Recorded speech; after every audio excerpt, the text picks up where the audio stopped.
right, everybody. Welcome to the show. Here we are back again.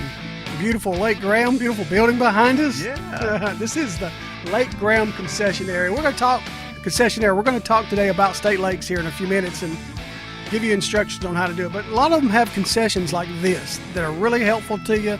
They'll feed you, they'll sell you some good bait and some fishing products and just tell you how great the lake is that they're working over. But we're going to get into that this show. We got Tim Broadbent right here back with us. I'm Doug Markham. This is the Tennessee Wildlife Resources Agency podcast called Tennessee Wildcast. And the reason we can do this is because of Jason Harmon. Well, thank you, Doug. Yeah, thank you. We wouldn't have the show because I cannot put all those things and all those other things that you do. All these cords and buttons, and I'll take care of that as long as you get the interview going. We'll get the interview going. It's so easy to get interviews at TWRA because we have people like Tim Broadbent who say yes. Mm-hmm. And they've been doing their job a long time. They're really good at it. Tim was on with us recently. We had him back because we only covered part of what we wanted to cover. Tim is the manager for, that doesn't mean anything to a lot of folks out there, but it means he manages all the fisheries, the folks that manage all the fisheries in West Tennessee in this case, because we're over in Jackson. TWRA has 4 regions and 4 regional offices and a national office. Tim's in the West Tennessee office here in Jackson. And Tim, we appreciate you being back on here with us. You're welcome. You're just too full of information, so we had to have you back. We're going to sit here in front of this building for a week. Yeah. And just interview Tim.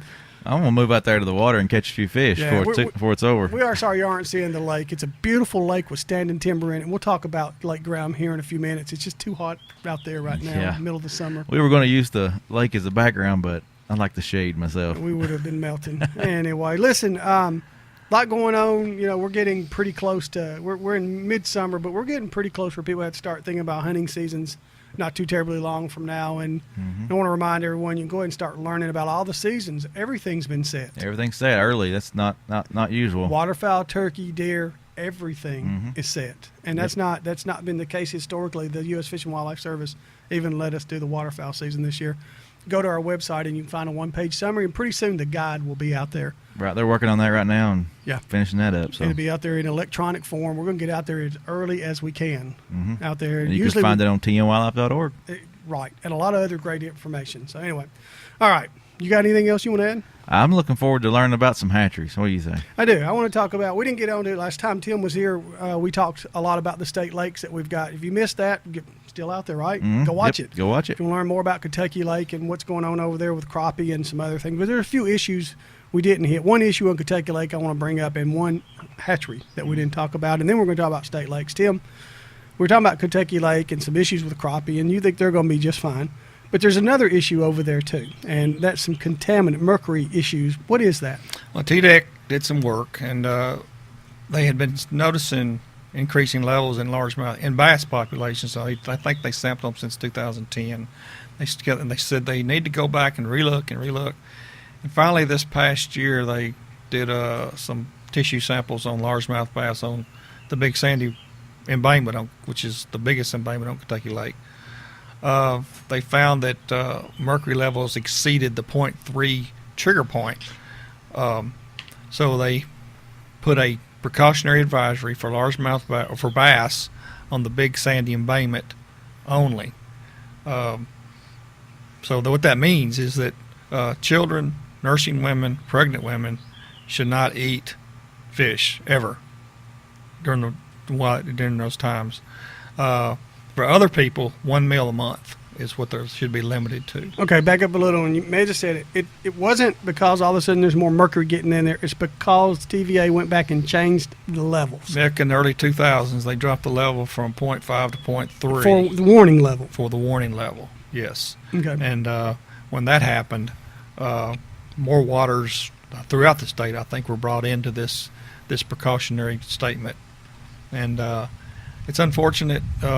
TDEC tells us, and TDEC is the Tennessee Department of Environment and Conservation, they tell us that this is atmospheric mercury, which is caused from burning coal for all these years. This mercury drops out of the atmosphere into the water, into the substrate. Fish eat fish that get the mercury in their flesh, and that causes elevated levels of mercury in bass. Now, there is another area on the Big Sandy. It's called the Springville Bottom, or the West Sandy area behind the levee.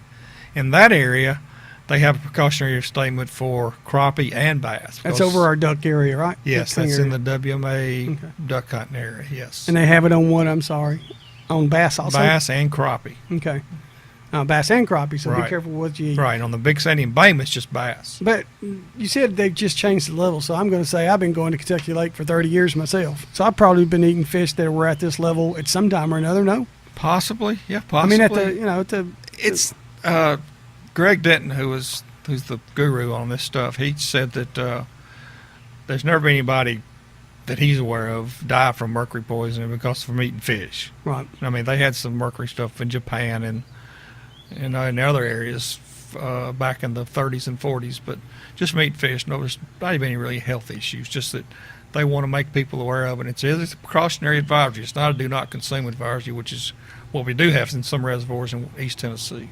Okay. All right. Probably not for mercury reasons, for other reasons. Well, PCB, and, yeah. chlordane and things like that. Okay. We have Wood Reservoir in Middle Tennessee. It's got PCBs on the catfish. And what I don't want to get too deep into a scientist thing, but I always thought that at least the PCBs were in catfish because so many tissues, fatty tissues in the catfish. But this is different since it's in game fish, right? Right. It's apparently mercury doesn't bioaccumulate in catfish. Okay. It does in your game fish. Interesting. Yeah, and to tell you the truth, it's the first time crappie has caused a concern in all the waters they've ever tested behind the levee. And apparently mercury becomes more prevalent with low dissolved oxygen areas and in wetland areas, which is exactly what you have in the West Sandy. West Sandy doesn't move much, right? No, It's just kind of no. stale. And And there was some concern about they discharged a lot of water out of the West Sandy the duck hunter at Springville Bottom into the lake, and this is not in the water column; it's in the sediment, so it's okay. not something you need to be concerned about. You're not freaking out too much about it, are you? You don't seem No, not really. Like you say, it's probably been around a long time. All right. Okay. All right. You also have great fishery over here. Last show you told us you had 141,000. 146,000 acres. Don't mess me up. Sorry, man. I'm sorry. We'll make you bigger. Anyway, I didn't realize it. I've always thought of is this area of the state of having. It makes sense that you do, but having not as much water as most of the other state. But when you throw in parts of the Cumberland River and a whole lot of the Tennessee River, it really adds up. But you have. Anyway, you have a lot of water to cover. I started to go somewhere else with that, but you have a lot of water to cover. Sometimes you need a hatchery to help you out a little bit, right? At times, of course, I think we talked about the last show, is that we had issues with sauger, and we've stocked sauger the last 5 years below Pickwick Dam, and our Humboldt hatchery raises those fish. We collect the brood fish, take them to Humboldt, they spawn them, get the fingerling fish, and restock them. Okay, tell us about Humboldt. That's where I want to go. Humboldt is the one hatchery in West Tennessee. Yes, it's and the we only have hatchery.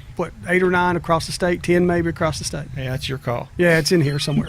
Anyway, but you got one there. What does Humboldt raise? Humboldt raises nearly everything. We hold trout for our winter trout stocking program. Cool. We have bluegill and catfish for our state lakes we stock. We have Florida largemouth bass. We have. Do you have a dedicated pond or area for Florida largemouth? Yes, there is a new building, believe it or not, it's just recently. Well, it's not quite completed yet, but we're going to be raising broodfish there and spawning Florida largemouth bass, so we can have a contained program in Tennessee. We won't depend on Florida, Louisiana, or Texas to get our Florida bass, so we'll be able to get them from Tennessee and be more, I guess, a little more sure of what we're going to get each year. All right, that's good. Okay. That is good. And what else? I interrupted you there. Catfish, did I mention catfish? Black-nosed black crappie we stock in our state lakes. We don't do striped bass or hybrids, although it's a possibility. We raise alligator gar to stock in, to try to reestablish those native fish in Tennessee in the Hatchery River. And how are they doing? I interrupted you again, but how are the gar doing in the Hatchery River? We're not really sure. We don't collect a lot of them, so we're not. We have seen some skeletons of alligator gar at some of the camps along the Hatchie River, but we don't see them in our sampling surveys. Okay. Do people catch those? Alligator gar? How do you catch one of those? Do you see that a lot? Gar, very, very, not very often caught by anglers. They're very prevalent on our major reservoirs. Not a lot of people, but a lot of bow anglers will shoot them. Gotcha. And so not exactly. They're really neat fish. They're fun to watch feed. They're like a big submarine, but they're quick. Once they decide what they want to do, it's really quick. I have caught gar, not the alligator gar, but I have caught gar on rod and reel gear. And somebody asked me that question the other day, and I've never used the method, but they use some kind of pantyhose method to cast for them. Oh, catch their teeth. Because their teeth get caught in them. And then, of course, they're minnow eaters, but it's just hard to set that hook if one ever bites that hard mouth that they got. But these alligator gar, if you ever get them, Monsters, monsters. Do you use your pantyhose for that? No, but don't tell my wife. Anyway, that's just what I heard. All right. So you raise that, and anything else? Anything? I know I'm I missing don't know. something. Hunter Henley, who's the manager at Humboldt. He's Been there a long time, right? He's been there been over 20 years, and Yep. he'll kill me. I'm sure I'm missing something, but I usually leave that all up to Hunter because he's a fantastic employee. Does a great job. All right, basically a warm water hatchery though, except for a holdover trout for the winter stuff, Yes. and so you got ponds there, and he's.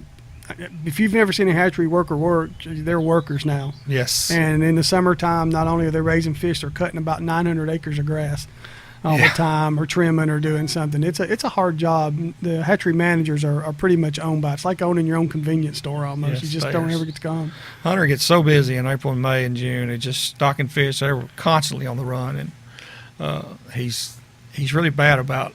It's not bad. He's such a hard worker. He hate to ask for help, but I've told him this year you got to ask for help. So he did this year, and we were able to give him some help this year and make things a little easier on him. He is such a good worker. Good deal. And the hatcheries work together some from across the state, from the agency hatcheries from time to time, and it's all interesting how that works. But there's always that goal and hope to get more hatchery space.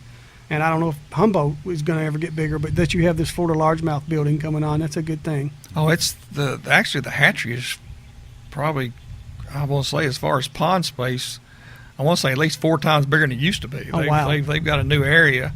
They call Annex 1, Annex 2, and then this new area they've got so many ponds they're able to do so many different things, hold fish, and it's grown a lot in the last 5 years. Okay. All right. Well, Middle Tennessee, where I'm more familiar, has Normandy Hatchery, and it's a nice hatchery, and Springfield Hatchery. Those are our warm water hatcheries in that part of the world, and those guys just work all the time. Yep. Guys and gals work all the Yep. time.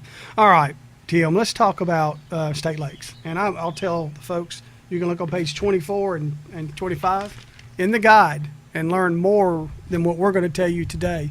But I want everyone to understand that in addition to the 146,000 acres of water over here, of these big waters, this is the area that's most crowded with state lakes. Middle Tennessee's got quite a few, but West Tennessee, you guys are blessed with, and it was on purpose to strategically put lakes out there so people can find them, because while you have the big river, there's a lot of spaces where you don't have stuff. Right. And so y'all have a lot of state lakes over here, and just want to ask Tim to give us some information about each of those. And I know you haven't gone and studied every one of them, Tim, and researched. You've been on the big lakes all these years, but we're sitting in front of one that's beautiful. Mm-hmm. This is an outstanding lake. This is Lake Graham. It's got standing timber in it. Tell us a little bit about it. It's in Jackson, Tennessee. It was named after former commissioner John Graham. I was impounded probably before I started work in the early 80s, I guess. But it's got a good crappie fishery. I talked to Nathan Warden, who's the manager here. He's another highly professional worker and very knowledgeable of all the state lakes. And he said crappie was really good this year. Bass fishing's good. It's got a 14 to 18 inch slot limit on bass with 1 over 18. Catfish is also good fishing here at Lake Graham. Is it because you're right here? Does it get a little more attention from our agency because it's sitting your office? We're looking at the Region 1 office right above the hill, Lake Graham. Get a little more loving, or see them all of them the same way? I think we treat them all pretty equally. They're all important to the people who live around them. So we Right. try to make sure we keep it mowed, keep it well maintained, stock fish when we need to, and conduct our spring and fall sampling surveys to determine how the fish population responding to our management strategies. This is I don't think there's any lakes, state lake, TWRA lakes in Middle Tennessee. We call them family fishing lakes. Mhm. I don't think there's any in Middle Tennessee that has standing timber. What's the deal with the standing timber here? I think it was just something new to try and see how it worked out. I'm not sure it's been the best thing. I have talked to Bobby about that, and Dave Rizzuto, but it does provide a lot of cover for fish, but it also scatters the fish, doesn't really concentrate them in one spot for the angler. I think the state lakes crews have put some fisher tractors on our state lakes to try to concentrate fish more, to put the fish and the angler in the same area. Family fishing lake, and there's a reason for that. These lakes go from something like 30 acres up to 500 plus acres, And they call them family fishing lakes because you can bring Tucker out here and not worry about being run over by a personal watercraft or a skier, or you can't go fast on these lakes. It's a no wake. No wake. Yeah. This is a no wake lake, but it can have big motors. This particular lake can, right? Yeah, all of them can. You just can't open it up. You can't get on plane. It's just, and that's exactly like the reason we want a safe area for you to bring your kids and your family and just enjoy things. You can't have a pontoon boat. Can't have jet skis. Can't come out here and kayak, just a kayak or canoe. Or Yeah, can you? you can. Can you? Okay. But not, you have to, well, that's sort of a thing now. I'm not sure. They want you to be fishing. Can't swim. Can't ski, obviously, since you can't be on plane. But they're just fantastic lakes for families. Okay, and you manage them a lot. Are we managing them? And I'm going to go down a list of some of them. And again, look at page 25 and get the size of them and what's in them and all that. It seems like over here in West Tennessee, you're doing a lot of big bass management. There's other things in these lakes we'll talk about, but it seems important to Region 1, to your style of management, to try to get some big bass in these lakes. Yeah, that's been a request of bass anglers throughout West Tennessee, is provide more quality fisheries. And we have 14 to 18-inch slots on 3 lakes, and we have a 18 to 24-inch slot on 2 lakes. So That's a big fish. Yes, that's a big fish. One fish over 24 and one fish over 18 is all you're allowed on those lakes, and they're 5-fish krill limits. But we do have several lakes that don't have no krill, no length limits at all.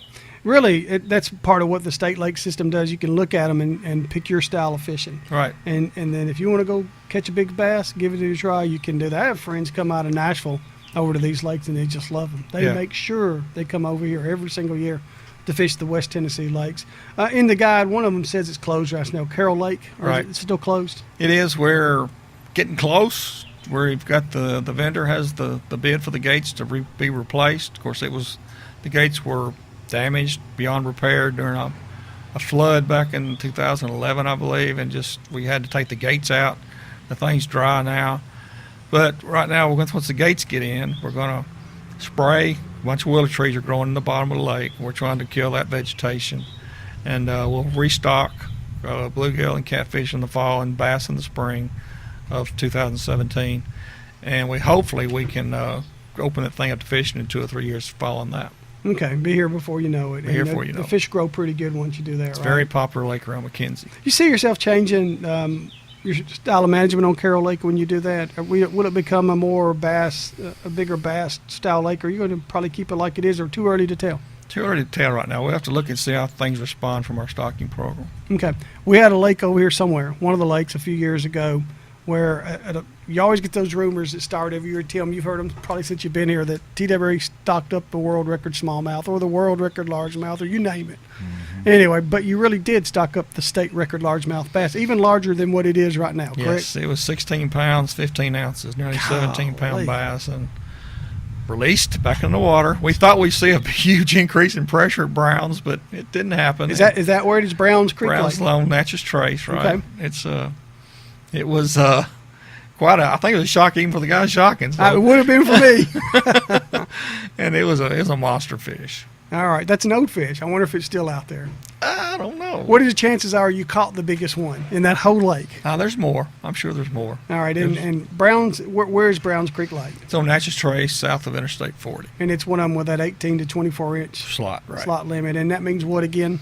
You can keep fish under 18 and one fish more than 24. Any fish caught between 18 and 24, you have to release. All right, what about crappie generally in our lakes? Is it frowned upon, or do we have some lakes where we manage a lot for crappie? Well, State lakes. Graham here is stocked with crappie. Herb Parsons has quite a few crappie. Crappie tend to they tend to overcrowd very easily in small bodies of water, so we don't really manage for crappie in a lot of lakes, but once they become established, we try to help them out. We have 8-inch size limit on 2 lakes and a 10-inch size limit on 2 or 3 lakes, I think, on as far as state lakes go. But and like I said, Lake Graham's known for crappie, catfish, and also bass is very popular here also. Okay, all right. All right, Coy Gaither, well, pardon me, that's in my area. What is Garrett Lake over here? Yes. Okay, where's Garrett Lake? Garrett Lake is north of Gleason, 45 minutes or so. We have 2 lakes that a permit's not required. That's Garrett and Whiteville. I did not know that. Yeah, those 2 lakes we don't have We don't have to have a permit to fish them, but you have to have a fishing license, obviously. Oh, okay.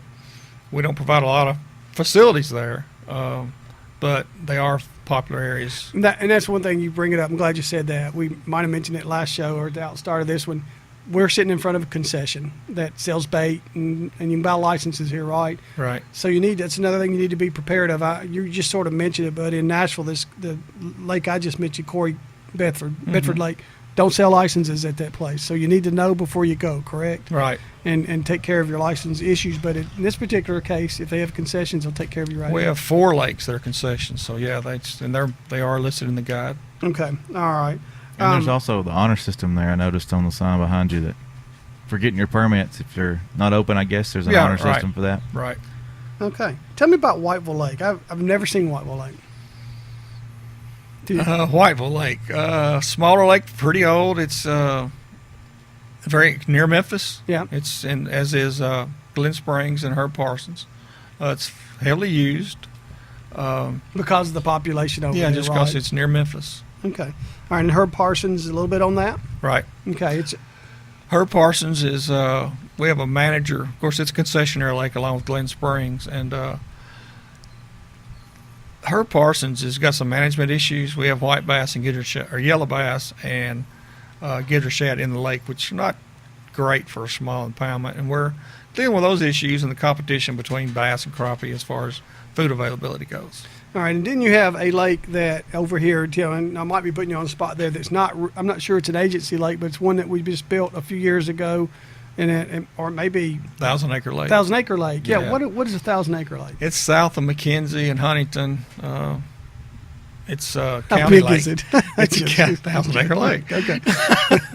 That's a big lake. Yeah, for and, us. and part of it's for fishing and boating and things. Another part is fishing only. And that is an exception. Is that our lake, or is that No. belongs to the county? Belongs to the county. But we've given them some management help on it. We have, and we've stock fishing it for them, and it's run by the county. We don't have any personnel there that run the lake, and they take care of all the maintenance and everything there. It seems like it's popular. I know I talked to Gary Mason some, who helps the Bethel fishing team, Right. and they go over there and do some practicing on that lake and catch great big fish out of it on the half that you can fish. Yeah. And it's not our lake, but that is a lake where it's divided kind of almost down the middle, right? Fishing Well, I on think one you half. can fish the whole thing, just that you can't run a boat gotcha. wide open on the whole thing. Okay, thank you. Yeah. That's correct. So give it a try sometime. I haven't seen it yet. I need to go check out. Yeah, it has a separate fee from plus fishing license you have to have. So And we should have started this at the very beginning, Tim. It's my fault. What are the general requirements on most lakes? general requirements: our permits required on all the state lakes except for Whiteville and Garrett for the ages of 16 to 64, plus Okay. a fishing license. You have a sportsman's or a lifetime license, you don't have to have a permit. Out-of-state people, the same regulations apply. You have to have a permit and out-of-state fishing license. All right. And as far as you can bring your own boat, or a lot of Sure. them you can rent boats on. Yeah. This lake you can rent them on, I think. I think all our concessionaire lakes have boat rental, life jackets, plugs, paddles, just, whatever you want to use on them. We have rental boats on some lakes that are not concessionaires also, but in the guide there's a table that shows what is available at each lake. Can you see that, Jason? I'm a long way from it, but it's Yeah, on you can see page a little bit. 24. And it does tell you all, it really needs to be looked at before you Yes, go. yes. So that you can understand it. You can call ahead of time. You can see the size of the lakes on this particular chart. Lake Graham, 500 acres. So this is a pretty big lake as they go here. Gibson County Lake, 560 acres. Garrett Lake, 183 acres. So you see the sizes really, really change. Browns Lake, 167. Browns Creek Lake, 167 acres. Whiteville Lake, 158 acres. So they really vary in the size. Yeah, we just put a new boat ramp at Browns, which was really very badly needed. So it's a lot better than it used to be. Pretty good pressure on some of them. Yeah, some of it, they're not nothing like Kentucky or Barkley or Pickwick, but quite a bit of fishing pressure. Some guys that's where they go. They don't care about anything else but going to Browns. I have one guy who calls me all the time about Browns, how good the fishing is over there. Do we stock trout in any of them in the wintertime? Yeah, Lake Graham we block it off with a block net right here in this big cove over here. And trout are stocked there in December and January. It's very heavily fished for them. We have the pond, the McKenzie City Pond in McKenzie, obviously, stocked with trout.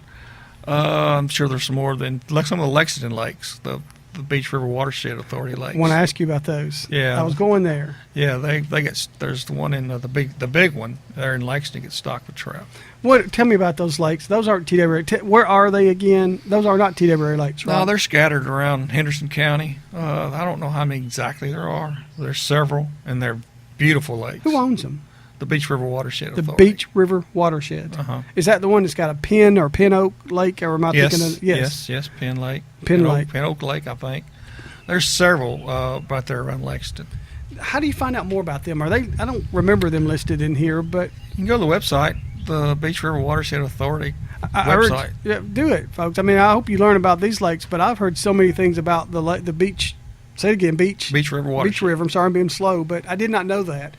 But I've heard fishermen, just friends, that say, "Have you ever been down to Penn Lake or Pin Oak Lake and fished them?" And they really have a great time down there on those they're lakes. beautiful lakes. Huh? I have to try those sometimes. Do you know if they're fee to go to those stuff? I do not. Okay, all right. I'm sure they're Go probably to the website. Yeah. Any other surprises, Tim? Are there any other water surprises over here? Maybe a river, a smaller river, or system of creeks that are worth a trip over here? Well, we have Hatchery River, of course, which is our only scenic river in West Tennessee, and it's very popular for catfish. In certain parts of it, you catch crappie and bluegill, but catfish is very popular on the Hatchie. And the Hatchie, I crossed it the other day I was going over to Collierville. Is that about where it is, closer to Memphis? It's Brownsville to, Covington, Brownsville, and Bolivar, that area. Okay. It runs from Mississippi, again, flows north. We're a little backwards over You here. are. sometimes. Yeah, But, Cumberland and the Tennessee. What's wrong with you?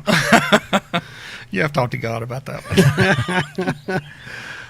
one. All right. So anything other than the Hatchie? Just our state lakes, just like you've mentioned all along, they're just beautiful little lakes, and They are. they're fun to fish, and they get not abundant pressure, but if you want to go somewhere and get off by yourself, they're a good place to go. And then, I'm sorry. Well, I was going to say, Free Fishing Day just passed us, but do you stock a lot of these lakes for Free Fishing Day and have special events at these lakes? We have several lakes: Herb Parsons, Graham, Carroll Lake used to before it went dry, but we now there's probably a bunch of lakes. We had over 40 Free Fishing Day events in West That's Tennessee. awesome. That's awesome. Yeah. That is awesome. Yeah, and it's incredible how many kids show up. It was a little down this year because of the weather, but With the 100-degree day. yeah, 100-degree day. And a lot of those fish come from Humboldt, I'm sure.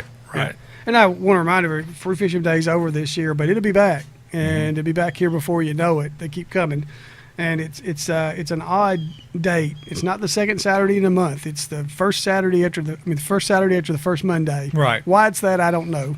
Legislator. Yeah, that made sense to somebody, but it'll be back next year, and we'll let you know. And it's a great time to go to whatever lake you want to, because on that day, no permits are needed, no licenses are needed.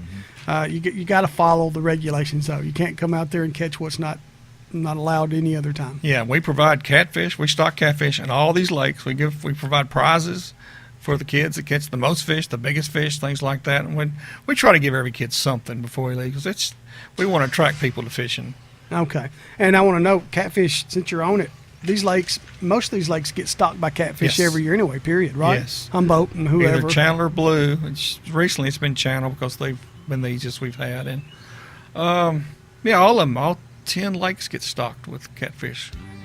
All right. And when you go out and look at these things, I come here and I think, could this lake, which is a 500, it's a big lake, but I think with the pressure on it, can it continue to be a good fishing lake? And they are. Right? Absolutely. With our management strategies, I think we can maintain it. If you can make Reelfoot and Kentucky Lake as good as you have, I know you can do stuff like doing Great Graham.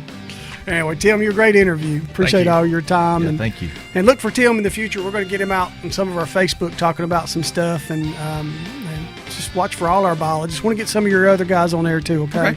All right. Tim Broadbent has been our guest. Jason? All right, folks, you can watch, listen at tnwildlife.org, and also contribute. Send us your photos of your outdoor experiences, just out hunting, fishing, whatever. Just hashtag those photos, TN Wildlife, or hashtag TN Trophy Room, and they'll end up on our tag board and share them with everybody in Tennessee. We're getting some cool stuff out there. See you next week, everybody. Y'all have a good one.